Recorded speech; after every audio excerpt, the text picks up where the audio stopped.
Oh, say, can you see by the dawn's early light what so proudly we hailed at the twilight's last gleaming, whose broad stars and bright stars through the perilous fight o'er the ramparts we watched were so gallantly streaming, and the rocket's red glare, the bombs bursting in air, gave proof through the night that our flag was still there. Oh, say does the star-spangled banner yet wave over the land of the free and the home of the brave. Tan tan tan tan tan tan tan tan tan. New York, New York, by the dawn of the grace. Bueno, creo que esto no va a reemplazar a la antigua cabecera o al himno de Estados Unidos que cantamos en la primera vez. Y vamos a empezar ya. Hola, ¿qué tal? Somos, en este caso, Manuel y Martín. Sí. En este caso, retomamos nuestras personalidades de la vida cotidiana para hablaros seriamente. Aunque hayamos empezado así, vamos a hablar seriamente, posiblemente más serio que nunca. Pero no sin ello dejar de divulgar y de entretener. Vamos a intentarlo. Hoy vamos a tener nuestra segunda parte y muy probablemente última de los nombres clásicos de lugar en Estados Unidos. Es verdad, hay que matizar de lugar porque hay muchas otras cosas de Estados Unidos de la cual podríamos hablar y de momento no. De momento no. Ya veremos. Bueno, vamos a recordar brevemente de qué habíamos tratado en la primera, por si alguien no ahora mismo está perdido. Recordamos que este es el episodio, este que están escuchando va a ser el episodio número 19 de Cicuta. Es un programa que se Cicuta a las tantas, que es un programa que dirijo yo, aunque no sé muy bien cómo en qué se basa la dirección, porque tú haces más trabajo que yo realmente. ¿Cómo? Hombre, la investigación de este programa es tuya, prácticamente. De este episodio. De este episodio. Me refería de este presente, right now. Podríamos haber empezado hablando en inglés, bueno, no pasa nada. Sí, haces más trabajo que yo, pero la idea fue, el germen de la idea fue mía, entonces por eso me lo atribuyo. Por supuesto, y también yo manejo las cuentas así que, y lo editas y la edición, que es un trabajo arduo. Bueno, pero no estamos aquí para hablar de mis méritos, que son pocos y absurdos. También. Estamos aquí para decirles que el episodio 15 de Cicuta, que es un programa que no os termino de decir, que es un programa en audio, a veces en vídeo también. Bueno, en vídeo ha salido siempre, pero me refiero que con las imágenes en movimiento nuestra ha salido 5 veces, ¿no? En total. Y cuando la cuarentena, más que nada. Y es un programa en el que tratamos de temas del mundo clásico, principalmente lo que a nosotros nos gusta, a mí me gusta particularmente, que es la literatura por encima de la gramática, aunque también alguna vez hablamos de gramática, de lingüística. Pero en este caso vamos a hablar de los nombres clásicos en Estados Unidos. El primer episodio de nombres clásicos en Estados Unidos lo tienen ustedes en el 15. Hay una foto de un señor del antiguo oeste que se llamaba... ¿Cómo se llamaba? Jack Swilling. ¿Con E o con Swilling. I? Swilling, con I, ¿no? Jack Swilling, y este chaval, el fundador de Swillingville, ¿era? O sea, aquello, ¿cómo se llamaba? De Swilling Pool. Swimming Mill, que ya ustedes no lo conocen por ese nombre, sino por Phoenix, Arizona. Bueno, escuchen el episodio Un cambio 15. para bien, vamos a decirlo. Escuchen el episodio 15, que ahí es donde está. ¿Te imaginas? Los Swilling Mill Suns Es verdad. han ganado la NBA. Bueno, es que tampoco lo han hecho los Phoenix, pero... No, nunca lo hicieron. Ni lo harán. Ni ninguna competición, ni ninguna gran competición. Bueno, sí, Arizona ganó la Serie Mundial de Béisbol 2001. Ah. 2001 ganó Arizona, que fue el primer año que yo vi deporte americano. ¿Cuándo fue eso? 2001, te he dicho. 2001, ah. Sí. Creo Creo. es cuando jugaba Randy Johnson, ¿no? No sé quién es Randy Johnson ahora mismo. Conozco a Barry Bonds. No, creo que Randy Johnson no era de Arizona, era de otro. Había ese un... que hizo todos los strikeouts posibles. Es un pitcher, hizo todos los strikeouts posibles que se puede hacer en un partido. Yo recuerdo a un pitcher de Arizona que tenía así bigotito. Puede ser que te refieras a Puede que ese. fuera Randy Johnson. Puede ser que te refieras a ese, porque Sí, era sí. muy famoso. Era muy no sé. serio, siempre estaba ahí con la cara así. Luego lo buscamos y lo ponemos en imágenes, pero si es el que yo estoy viendo, porque hay uno que yo estoy viendo, pero no me sé el nombre ahora mismo. Creo que era de los De Arizona. Diamondbacks. Diamondbacks. Sí, yo creo que era de allí. Que hizo todos los... O sea, hizo un partido perfecto en cuanto a... Sí, para quien no sepa lo que son los strikeouts, tiene dos opciones: o que lo busque o que se aguante, porque aquí no lo vamos a decir porque no es un programa deportivo. Bueno, más celta. bueno, hablamos de cosas que nos íbamos a descartar, como por ejemplo, que al final no descartamos porque hablamos prácticamente medio programa de descartes, y otro medio de Nietzsche. Hablamos de cosas como Atlanta, de Georgia, no, de Georgia no hablamos de Decatur, Sí. hablemos Hablemos de Olimpia, creo que... pero de No, Olimpia es verdad, hablamos Olimpia oficialmente. Virginia Virginia. y Columbus. Columbus y ese tipo, y creo que Columbia. alguna cosa más de Atlanta. Luego hablamos de nombres de estados que eran Pensilvania. Pensilvania y Rhode Island. Sí. Que ¿te acuerdas que dejamos pendiente una semi-investigación si Rhode Island, o sea, si Rodas era si las Bravos de Juego de Tronos, Canción de Hielo y Fuego era de Rodas, era por Rodas? Pues lo he investigado y parece que no tiene mucha pinta, más allá del Coloso.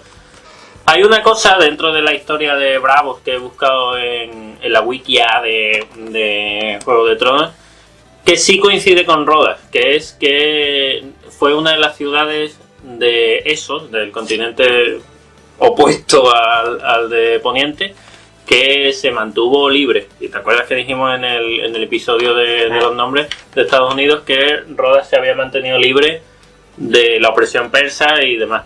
Bueno, pues esto sí coincide, pero el resto de cosas ya metía mucha fantasía y ya me parece que merecía la pena comentarlo. Así que bueno, ese dato. Y de capitales de estados, que en este caso eran Phoenix y Olimpia, ese sí lo mismo. Es verdad. Vale. Y ya está, y una vez hechas estas aclaraciones previas, Y dejamos vimos Pensilvania, sí, vimos que William Penn sí, Jr. había heredado todo el territorio de Pensilvania de su padre, que en realidad era el legítimo dueño. el legítimo dueño, que lo había recibido del rey a cambio de sus servicios en la guerra, eso, Sí, en Inglaterra, guerra inglesa.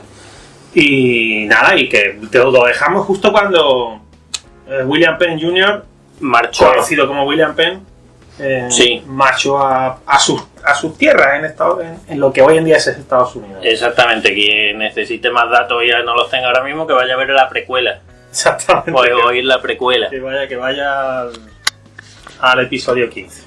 Sí. En eso, ahí es donde dejamos. He dicho lo de Pensilvania que habíamos dejado ahí porque ahora vamos a hablar De entre otros, de Filadelfia. la antigua capital de Pensilvania, no lo sé, pero de EEUU. Sí, Sí. de ambos. De Pensilvania también, porque, bueno, ¿Lo tenías pensado hablar de por qué dejó de ser el capital o...? No, la verdad es que no lo sé. Tengo que ser honesto de por qué no. Vale. De por qué no lo sé, pero normalmente suele ocurrir cuando encuentran a lo mejor un sitio que es mucho menos poblado, mucho menos... Suelen hacerlo así, a lo largo de la historia de Estados Unidos han hecho así, siempre poner la parte administrativa, la capital administrativa en otro lado para que no se vea influenciado por, digamos, el centro económico y todo eso, pero vamos. Sí, como Cádiz. Sí, como que no sé si en el caso exactamente, no puedo decirlo, ni en el caso exactamente de Harrisburg era así o no. Pero Euskadi es así, Euskadi es prácticamente para, supongo, esto no lo he mirado en ninguna fuente oficial, pero evitamos, por un lado la pugna Bilbao-San Sebastián y por otra es lo que tú dices, Vitoria es como un locus amoenus en el que la civilización no es tan, o sea, la civilización occidental no es tan feroz y se pueden tomar decisiones más tranquilamente, ¿no? Por lo menos eso pienso yo. Sí. A ver, yo no creo en este caso que hubiera una pelea, en este caso digo, entre Filadelfia y Pittsburgh, no creo, porque Filadelfia siempre ha tenido más importancia que Pittsburgh y sigue teniéndola. Sí. Pero tanto Pittsburgh como Filadelfia a lo largo del siglo XIX se convierten en ciudades enormemente importantes, ¿no? Has quedado muy elegante diciendo que Bilbao y San Sebastián te parecen iguales. Has quedado muy elegante para todos nuestros oyentes vascos. Un saludo a ellos. De momento no sé quiénes sois. He estado en ambos sitios, y en San Sebastián y en Bilbao, y para mí, por razones diferentes, ambos son enormes. O sea, de importancia y de bonitos que son. No por quedar bien, es que de verdad que cada uno tiene su... Yo tengo mi favorita, pero no lo voy a decir en el aire. San Sebastián tiene más, he visto que tenía más naturaleza quizás que Bilbao. Bilbao es más industrial, ¿no? Yo tengo mi favorita entre las dos, pero no lo voy a decir porque quiero mucho a todos mis oyentes futuros vascos, porque en el presente creo que no hay ninguno. Vale, entonces... Beñat Echeverría, un saludo. Vamos a hablar de Filadelfia, anda. Sí. Vamos a hablar de 3 ciudades, ¿no? Si nos da tiempo. Es verdad, sí, vamos a hablar de 3 ciudades por su importancia, por así decirlo, dentro de Estados Unidos. Porque son las 3 ciudades de nombre clásico que tienen equipos en las grandes ligas. Sí. Nos movemos por eso. No, y porque han sido importantes. Más allá de la Grandes Ligas. Uno de ellos en pasado, quizás, pero sí, vamos. Y luego vamos a ver una sorpresa. Sí, vamos a ver una sorpresa. Bueno, vamos con Filadelfia, ¿no? Filadelfia. Otra vez, que el que quiera coger la precuela, pues que vaya al episodio 15 y ahí ve cuando hemos hablado de Pensilvania. Pero bueno, el caso es que el dueño, vamos a decirlo, de Pensilvania, en aquel momento, en 1660, 1680 más o menos, es William Penn. Sí.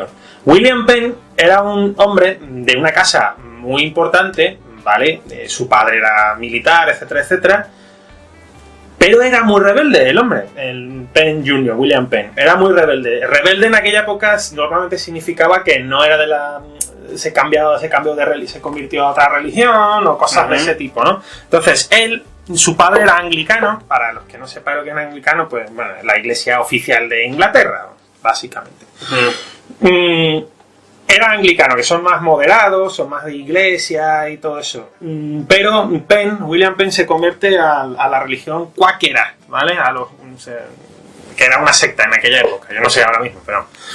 Los cuáqueros, es muy importante explicarlo muy brevemente. Los cuáqueros son una rama de las iglesias protestantes que estaban siendo perseguidos en el siglo XVII, que es cuando vivió William Penn. Los cuáqueros se les conoce básicamente por 2 cosas. Se llaman cuáqueros por Quakers, o sea, Quaker de earthquake, terremoto, o sea, quake es agitarse. Entonces, ¿por qué se llaman así? Porque cuando se reunían para rezar, orar, pues entraban en un estado de de conmoción, de excitación, empezaban a temblar, empezaban a tener un espasmo. Esto se ve en YouTube actualmente, no sé si son cuáqueros o no, pero hay algunos que son de tent revivals, no sé qué, son iglesias del sur sobre todo que hacen ese tipo de cosas, pero es que estos entraban en una especie de casi, ¿cómo se llama esto? Éxtasis, básicamente.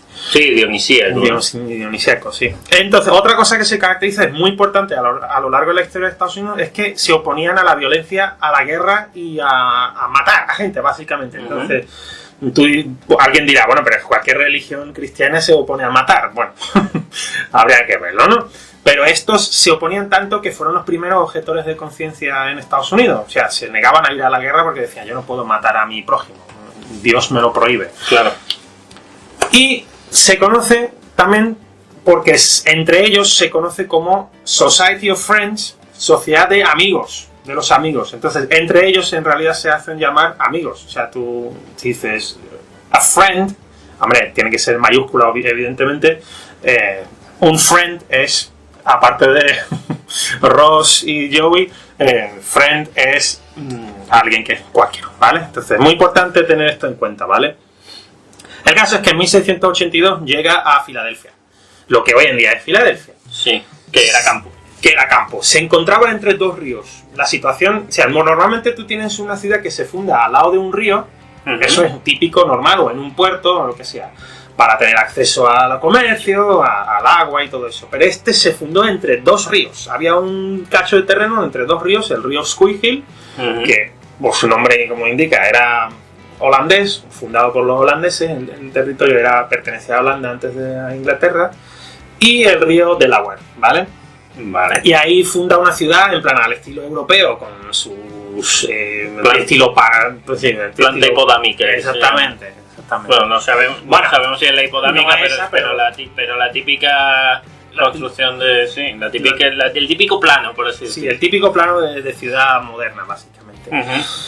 Y rápidamente crece la ciudad, va creciendo y tal. Pero, ¿qué es lo importante? Que la ciudad la fundó, y la colonia en general, pero la ciudad la fundó William Penn para que fuera un refugio para los cuáqueros y para, en general, por extensión, a los que buscaban una libertad religiosa. Sí. Que esto, si vais al episodio 15, os recordará al caso de Roger Williams, que fundó Rhode Island por las mismas razones. Lo que pasa es que Roger Williams era de otra rama del sí, hay ramas mil, como diría Leonardo Dantes. Muchísimo. Pero ¿qué es lo que pasa? ¿Por qué insisto en que los cuáqueros se oponían a la violencia, a la fuerza bruta, a ejercer violencia sobre los demás? Ellos llevaban al extremo lo de poner la otra mejilla. Se decían que si a mí me están atacando, da igual, yo no puedo matar a otro. Sí. No puedo matar ni al que me ataca. Entonces, este hombre, William Penn, cuando llega, tú imagínate, tú llegas allí a una tierra que tu padre te la ha dado. Y el rey de Inglaterra te ha dado una cédula real, dice, esto es tuyo, tío, esta tierra es tuya. Puedes hacer lo que te dé la gana, como cuando Dios le dio a Adán la tierra, dice, esto es para ti, para que hagas lo que quieras. Bueno, pues el tío llega allí y dice, vamos a ver, Massachusetts, Virginia, que son ya colonias establecidas allí en el noreste, sí, y esta gente tiene en sus fronteras, en las fronteras de sus colonias, tiene todo fortificado, toda la frontera, con fuertes, con barricadas, con no sé qué, no sé cuánto, para defenderse de los nativoamericanos. Sí. Y están en constante guerra con los nativoamericanos. ¿Por qué? Porque nada más llegar allí empezaron a matarlos. Sí, y los otros a ellos, claro. Entonces dice, yo no voy a fundar mi colonia estando en paranoia absoluta de constantemente unos fuertes, porque así lo que va a pasar es que al final vamos a tener que llegar a la violencia y esto no es lo que quiero. Entonces voy a hacer un tratado con los nativos que viven allí. Llega allí y se reúne, en lo que hoy en día es Filadelfia, se reúne con los jefes de la tribu de los Delaware, que eran los que vivían allí, también llamados Lenapes. A los cuales también aludimos la otra vez. Porque vivían en el valle del río Delaware, ¿vale? Entonces llega allí, se reúne con ellos y firma el famosísimo tratado con los Lenapes. Hay un cuadro ahí famosísimo en el Capitolio de Harrisburg, en la capital de lo buscaremos, Pensilvania, lo miramos. Y allí se reúne con ellos y les dice, este territorio me lo ha dado el rey, pero este rey os lo ha quitado. Sí. Entonces, yo quiero hacer un trato con vosotros para que vivamos en paz, todos, a ser posible. Entonces, firma un tratado con ellos de paz y les compra las tierras. Ya eran suyas, pero los compra, les paga por las tierras. Hombre, no mucho, pero les paga. Y entonces, hay gente, hay una leyenda, o casi leyenda, más bonita, que dice que el nombre de la ciudad, Filadelfia, ahora veremos qué es lo que significa, viene en honor a este tratado de amistad. Sí. Pero bueno, ya veremos que también lo más lógico es la versión oficial, la más lógica es por Society, Sí, claro. Friends, ¿no? Sí, Pero, sí. bueno, muy importante, ya para terminar, entre 1774 y 1776 hubo 2 congresos continentales en Filadelfia. Congresos continentales era básicamente el gobierno de las 13 colonias antes de la independencia y después también. Desde el siglo XVIII ya los estadounidenses considerándose toda América. Sí, por supuesto. Por supuesto. Las 13 colonias que antes de independizarse forman un congreso continental que es donde deciden, pues, es donde tiene el gobierno. Y eso está en Filadelfia. Cuando se independizan en 1783 con el Tratado de Paz de París, aún así sigue siendo capital de Estados Unidos, Filadelfia, hasta 1780, hasta 1800. O sea que durante 20 años, después de la independencia, sigue siendo capital de Estados Unidos porque estaban construyendo Washington D.C. Fíjate, yo pensaba que había sido más tiempo, ¿eh? No, de 1783 hasta 1800, que es cuando ya terminan de construir Washington y la Casa Blanca y ya se cambia para allá. Otro indicativo más de lo que hemos hablado.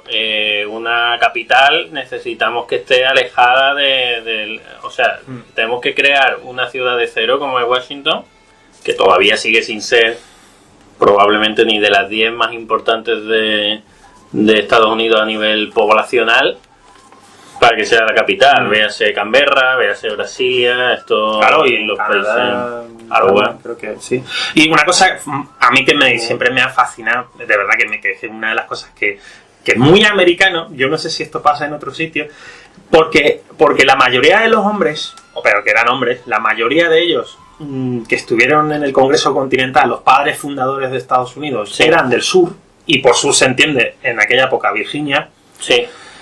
Dijeron que si vamos a hacer una capital, no va a ser en el noreste, no va a ser en Massachusetts ni va a ser en Filadelfia, porque eso sería darle poder a los estados pequeños, que Sí. ellos consideraban pequeños, porque Virginia era enorme en aquella época, Claro. incluía Virginia del Oeste. Entonces dicen, no vamos a ponerlo allí, porque así vais a tener el poder allí, donde estáis vosotros. Entonces dice, vamos a hacerlo en un sitio que esté a medio camino entre Pensilvania y Virginia. Y entonces hicieron Washington D.C., que realmente, literalmente Washington D.C. se ve, o sea, lo que separa de Virginia es un puente, realmente, ¿no? Ya, claro. Lo ves y digo que es fascinante porque luego cuando hubo la guerra civil,